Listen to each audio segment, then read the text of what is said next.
இன்றைக்கி ரொம்பவே simple and டேஸ்டியான மீல் மேக்கர் கோலா உருண்டை தான்.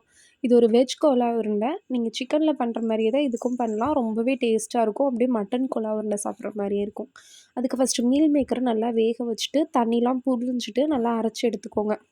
அது கூட ஒரு 2 ஸ்பூன் பொட்டுக்கடலை மாவு சேர்த்துக்கோங்க. பொட்டுக்கடலையை நல்லா அரைச்சி அதை நல்லா இது பண்ணிடுங்க. சலிச்சிட்டு அந்த மாவு 2 ஸ்பூன் ஆட் பண்ணிக்கோங்க. அதில் பொடியாக நறுக்கின வெங்காயம், சின்ன வெங்காயம் பெரிய வெங்காயம் எதுனாலும் நீங்கள் ஆட் பண்ணிக்கலாம். அது கூட கொஞ்சோண்டு ஜீரகம் ஆட் பண்ணிக்கிறேன். 1 ஸ்பூன் மிளகாய்த்தூள், 1 ஸ்பூன் மல்லித்தூள், 1 ஸ்பூன் மஞ்சள் தூள் ஆட் பண்ணிக்கோங்க. தேவையான அளவு உப்பு, பச்சை மிளகாய் கீரி போட்டுக்கோங்க. கருவேப்பிலை, கொத்தமல்லி எல்லாத்தையும் நல்லா ஃபைனாக சாப் பண்ணி போட்டுக்கோங்க. போட்டு நல்லா மிக்ஸ் பண்ணிக்கோங்க. ஸ்பூன் வச்சுலாம் மிக்ஸ் பண்ணாதீங்க. நல்லா கையை வச்சு மிக்ஸ் பண்ணுங்கள். அப்போனா தான் எல்லாமே எல்லாத்தோடையும் நல்லா மிக்ஸ் ஆகி வரும். எல்லாம் எதுவுமே தேவையில்ல. நல்லா உங்கள் கையை வச்சே நல்லா அழுத்தம் கொடுத்து பிசைங்க. அப்போனா தான் அந்த மீல் மேக்கரே ஆல்ரெடி தண்ணி கொஞ்சம் கொஞ்சமாக விடும். அப்போ வந்து இந்த மசாலா எல்லாமே நல்லா பைண்ட் ஆகிக்கிறோம். இது கூட எக்ஸ்ட்ராவாக நீங்கள் அரிசி மாவு ஆட் பண்ணிக்கிட்டிங்கன்னா அது இன்னும் நல்லா கிறிஸ்பியாக வரும். அரிசி மாவு வந்து ஆப்ஷனல் தான். அரிசி மாவு இல்லாமல் நீங்கள் பண்ணாலே இது நல்லாயிருக்கும். பட் அரிசி மாவு ஆட் பண்ணிங்கன்னா இன்னும் கொஞ்சம் எக்ஸ்ட்ரா கிறிஸ்பியாக வரும்.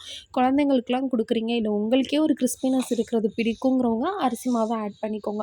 பார்த்திங்களா, இந்த மாதிரி நல்லா அமுக்கி பிசைஞ்சிங்கன்னா இந்த மாதிரி ஒரு கன்சிஸ்டன்சியில் இருக்கும். இப்போ சின்ன சின்ன பால்ஸாக வந்து இந்த மாதிரி உருண்டை பிடிச்சிக்கோங்க. நல்லா அழுத்தம் கொடுத்து பிடிச்சிக்கோங்க. இல்லாட்டி எண்ணெயில் போடையில் இருக்கும். இந்த மாதிரி எல்லாத்தையுமே நான் பாலாக பிடிச்சிருக்கேன். பிடிச்சிட்டு இப்போ நான் வந்து ஒரு பேனில் வந்து ஆயில் ஊற்றிக்கிறேன். ஆயில் வந்து நல்லா ஹீட் ஆனோன்னே எல்லாத்தையும் மொத்தமாக போட்டாமல் ஒரு 2, 3 அப்படிங்கிற மாதிரி போடுங்க. போட்டு எல்லா பக்கமுமே நல்லா டீப் ஃப்ரை ஆகணும். அதாவது ரொம்ப ப்ரௌன் ஆகிடக்கூடாது, ஒரு கோல்டன் கலரில் வரணும். அந்த மாதிரி ஒரு டீப் ஃப்ரை பண்ணிக்கோங்க.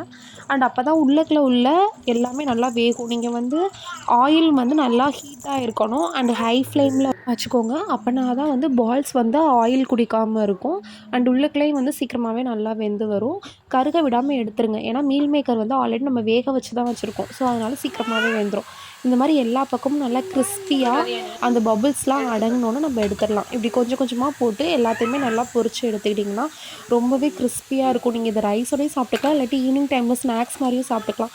இது கூட மைனஸ் அண்ட் சாஸ் இல்லாட்டி அப்படியே சாப்பிட்டா கூட இது டேஸ்ட் சூப்பர்பாக இருக்கும். கண்டிப்பாக ட்ரை பண்ணி பாருங்கள். தேங்க்யூ.